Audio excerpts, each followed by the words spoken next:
আমাদের এখানকার পাহাড়ে সবুজ মুগ ডাল দিয়েই আমরা বানাই একদম সুস্বাদু চাউমিন। চলুন আজ আপনাদের আমি দেখাই কেমন করে বানাই আমি। প্রথমে ক্ষেত থেকে নিয়ে আসা টাটকা সবুজ সুগন্ধি মুগ ডালগুলো আমি ভালো করে ধুয়ে নিই পরিষ্কার জলে। তারপর সেই ডাল দিয়ে আমাদের দেশি চাক্কিতে আর আস্তে আস্তে ভালোবাসা দিয়ে পিষে নিই, যাতে প্রতিটা দানা মিহি হয় আর তার পুষ্টিকর রস বেরিয়ে আসে।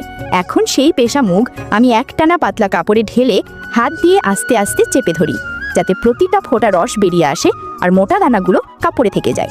এরপর উপরের দিকে যে সাদা ফেনা জমে সেটা আলাদা করে ফেলি, কারণ ওই কাঁচা ফেনা থেকেই আসে হালকা কষভাব। তারপর এই মুগের রস আমি ঢেকে রাখি পুরো রাত, যাতে নিচে বসে যায় গাঢ় অংশটা আর ওপরের জলটা আলাদা হয়ে যায়।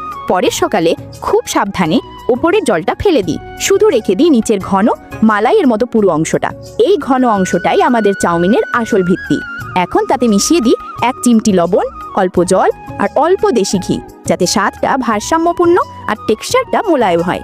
তারপর গরম কড়াইয়ে ঢেলে ধীরে ধীরে রান্না করি কম আঁচে, যতক্ষণ না ঘন আর আঠালো হয়ে আসে। এরপর এই মিশ্রণটা ঠান্ডা হতে দিই 2 ঘন্টা মতো, যাতে জেলির মতো শক্ত হয়ে যায়।